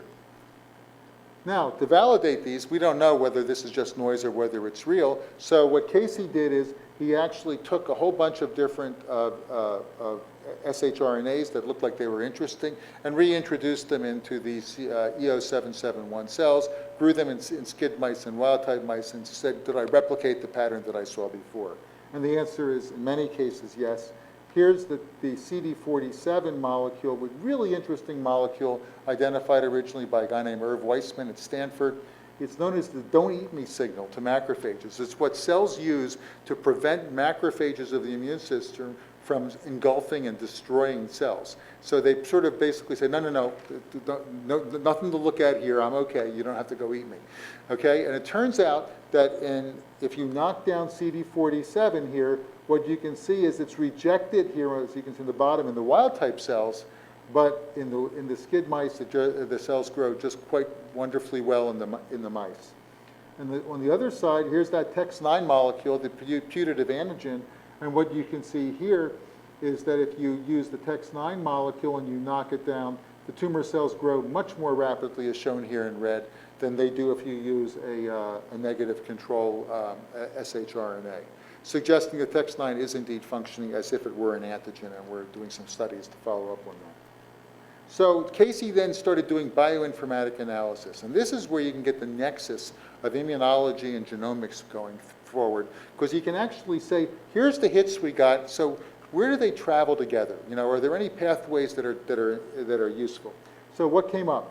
Immune regulation, sphingosine metabolism, intracellular protein transport, cathepsin regulation, peroxisomal components, and potential tumor antigens. This is enough for like 20 postdoctoral fellow projects over the next, certainly for the rest of my career. But it gets worse. He also showed that a molecule that nobody knows anything about called ATAG1 is an apparent hub in this response, and we are now trying to figure out what it is and what it does. It's a molecule also known as thorase that regulates neuronal plasticity, but has chaperone-like functions, including membrane dynamics, protein transport, and regulates the expression of AMPA receptors, which seem to be relevant in neurocognitive disorders. So then Casey did a different analysis using a package known as David, and what came up, and you won't be able to see it from here, was that the TGF-beta signaling apparatus was clearly dysregulated here. There were multiple hits related to TGF-beta, which are listed up here, and you can see here that wherever you have a little red star, that was a hit, suggesting that disruption of TGF-beta signaling was relevant, and TGF-beta was a protector, meaning that if you knock down TGF-beta, the cells were being rejected by the competent immune system mice. And when we use yet another informatic analysis tool called Pathway Studio, you get one of these really cool pictures. And what I want to call your attention to here is all these lines connecting around this hub here. That hub, and using an independent analysis, is TGF-beta. So it looks as if TGF-beta produced by tumor cells is regulating in a very fundamental way the ability of cancers to be rejected or not in an immunocompetent mouse. And several of our other hits actually come up here, including the CD47 don't eat me signal. So we think we're really onto something with this technology. So there's a ton of studies we now have to do. We have to know I think I'll just finish it like this. Are the hits clinically relevant? Are they mutated or overexpressed? What are the relevant immune pathways? How are we going to validate key hits? And we're going to do that in other cell lines. And are the immune response regulators pharmacologic targets? And we're in the middle of doing those studies as well. But now I've got to go back to here, I guess. Give me 1 second here. I apologize for this. So what are the implications? The implications are that individual genes that regulate tumor cell responses can be identified. We can use this approach to identify powerful molecular determinants of resistance that require our follow-up. And this is relevant to any form of selection pressure. It could be diet, nutrition, it could be drugs, it could be anything you wanted to use. So we think it's a very powerful tool. And focusing on what cancers do to evade immune recognition and destruction can identify targets for immunotherapy. And we've got some really nice hints and leads, as I've already described to you. So in summary, we can win this war on cancer. And I think we now have the tools for the first time. By understanding the mechanisms by which tumors respond to or resist immune recognition and attack. I think that's the way it's going to work. And it has to be done in concert with understanding the genomic profile and the molecular features that underlie the fundamental malignant events that led to the development of the cancers. And functional genomics can be employed in diverse ways to do this work. So these are all the people who actually did the work that I've just discussed. I'm very grateful for all of their work. I'm grateful for your time. This has been just a fabulous day for me. I want to thank you all for hanging in here to the end. I've learned so much and met so many wonderful people, and I'm very, very impressed by this wonderful, wonderful institution. And I thank you all for the invitation again. Thanks very much.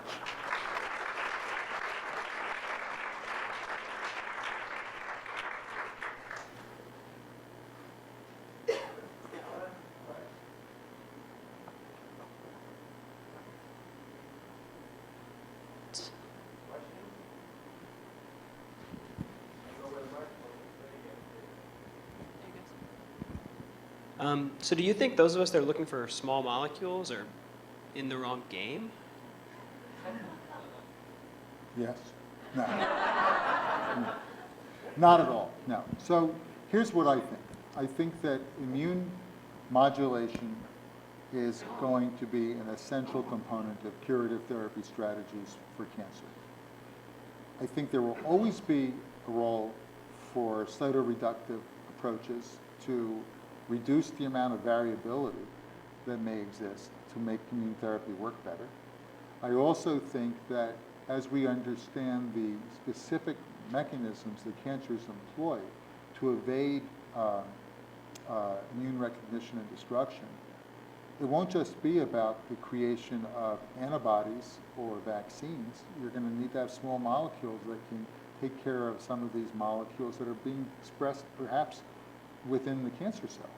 So for example, TGF-beta, there may be antibodies that would be useful, but TGF-beta illustrates the complexity of what we're dealing with here, okay? So TGF-beta is made by cancer cells, but cancer cells also make stromal components, make TGF-beta.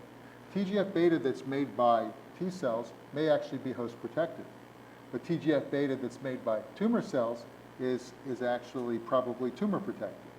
We want to get rid of tumor protective TGF-beta and not the T-cell based stuff.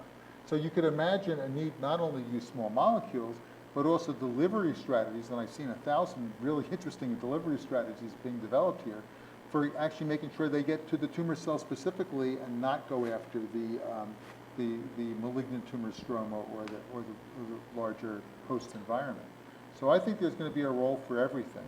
And I don't think there's going to be a one-size-fits-all. And there are going to be some malignancies where immune manipulation just doesn't do the job, and we're going to need to have treatments for them as well. So if you're working on small molecules, don't stop.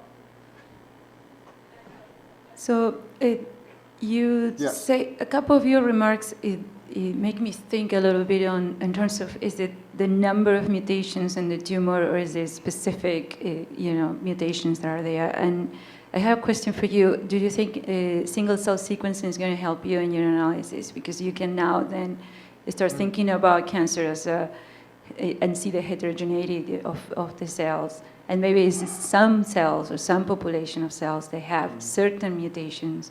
Mm-hmm.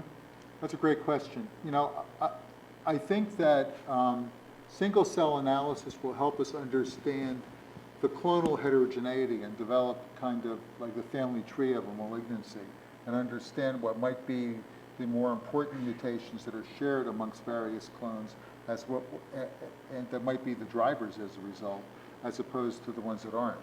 But from an immunological perspective, I'm not sure it's going to be as important, because basically most of the genes that have been, mutations that have been productively targeted to date by immunotherapies have not been the classic driver mutations. It hasn't been the KRAS mutation, it hasn't been PIK3C.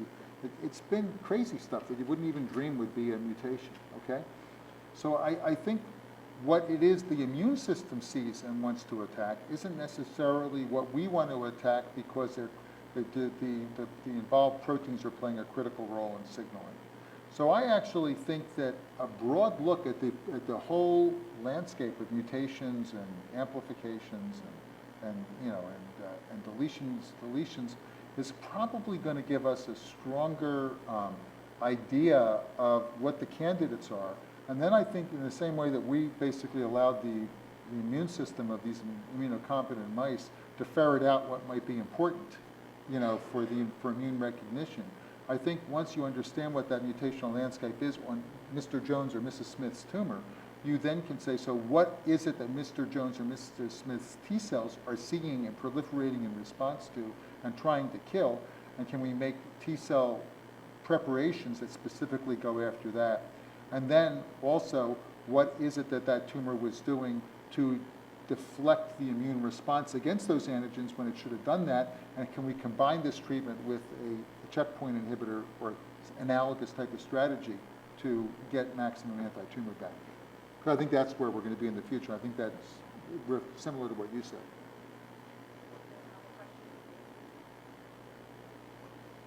Actually, two related questions. One, is there a concern, or is there work that actually trying to assess whether engineering or excessive engineering or manipulation of the immune system will result in the inability of the immune system to function against other diseases? Mm-hmm.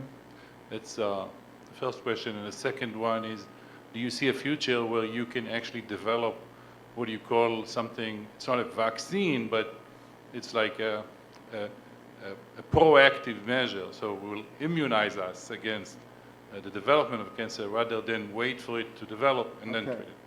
Well, those aren't very important questions, but they're great questions, great questions. So the first one is really, I would actually twist it a little bit to say, do we worry that in inducing a powerful immune response against the cancer that we're also going to hurt somebody? And the answer is we worry about that all the time. And in fact, we as oncologists are now dealing with side effect profiles that we've never dreamt we would ever see in our careers. Typically as oncologists, we make people's hair fall out, we lower their blood counts, placing them at risk for bleeding and infection, nerve damage, things of that nature have been the most common things, GI toxicity. Ipilimumab, an anti-CTLA-4 antibody, causes profound life-threatening colitis because it induces an autoimmune attack against the bowel.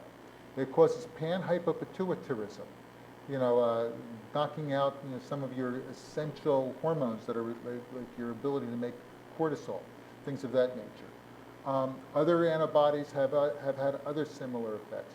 People treated with the CAR T cells at Penn and elsewhere have had unbelievable toxicities caused by cytokine storm, meaning that when you activate the T cells, they go so nuts that they cause all kinds of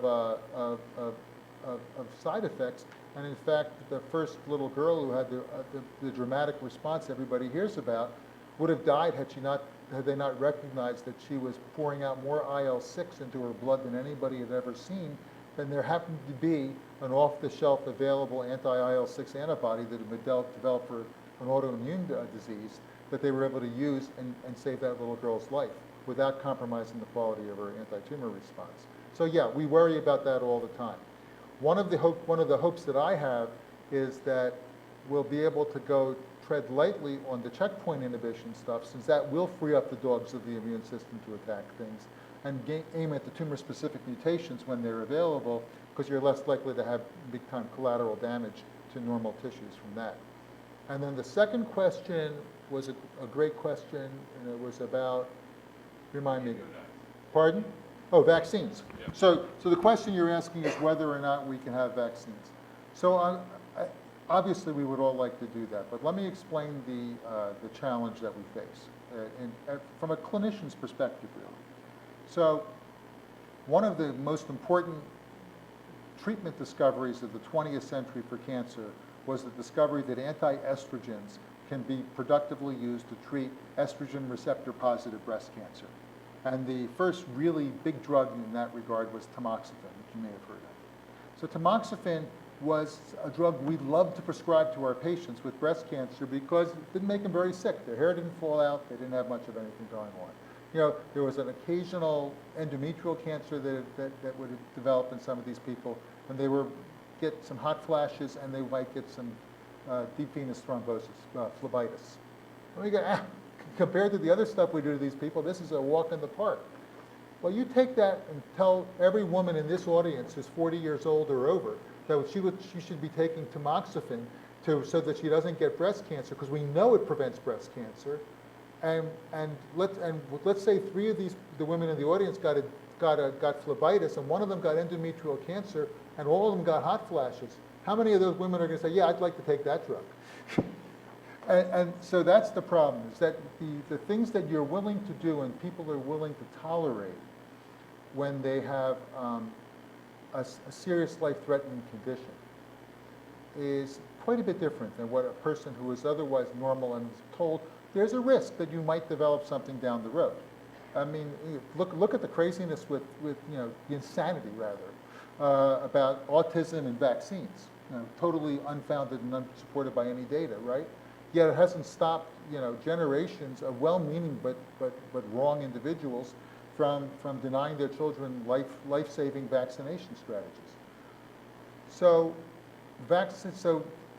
preventing cancer through prophylaxis is going to be really hard. I think our best bet in that regard is going to be to identify through genomic testing very high-risk subpopulations, where you could tell somebody you have a 40% chance of developing cancer. And we would like to do something to prevent that because there's no other strategy. Even women who are BRCA1 mutant positive breast cancer risk patients, you know that while it's an extraordinarily unpleasant thing to contemplate, a bilateral mastectomy and bilateral oophorectomy, removal of the ovaries, more or less removes cancer risk for those people. What woman who was, done her childbearing years with that mutation would voluntarily have an experimental vaccine that may or may not work, okay, or may have side effects as opposed to the certainty of having that surgery? And it's a tough call, but you get into the ethical dilemma.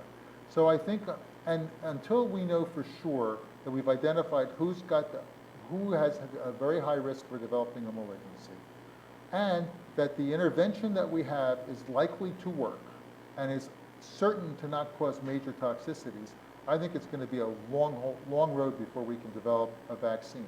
Where I think we will be able to develop vaccines and have are things like hepatitis B and C, prophylaxis strategies, HPV prophylaxis by vaccination, where you prevent the infection that sets up the chronic inflammation or the malignant transformation.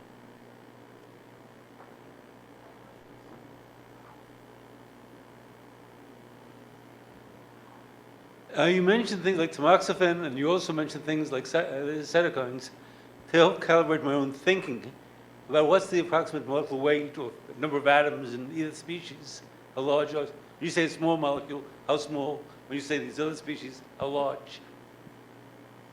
So, if I understand the question, you're asking what kinds of treatments we might be able to use and what kinds of molecules we would No, be I'm not using? asking so much in terms of treatment, but the question is, kind of, as a non-biological or biochemical type person, I think I have a sense of the molecule, but the question is, if I want to start looking at some of the species you're talking about, how complicated are they? I assume very. Yeah, well, really complicated, yeah. So, So I'm just not sure I understand the question. so the question is, how small is small and how large is Oh, large? how small, how large is large? Okay, so a small molecule is about roughly 500 Daltons, typically. A monoclonal antibody is about 150 kilodaltons. A nanoparticle is the size of a house by comparison. Vaccines are typically, I'm not sure, they don't really have sizes, per se. They're typically proteins or peptides, which are usually rather small, but they're typically emulsified in some kind of oil or some other property and injected under the skin. Thank you. Let's thank our speaker.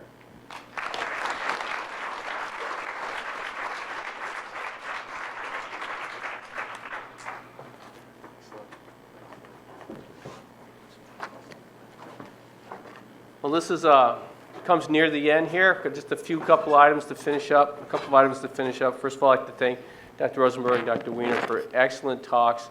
But I also want to just say thank you in general for the work that you do. And it was a very hopeful talk, especially when you get to my age and your friends are getting into a certain situation.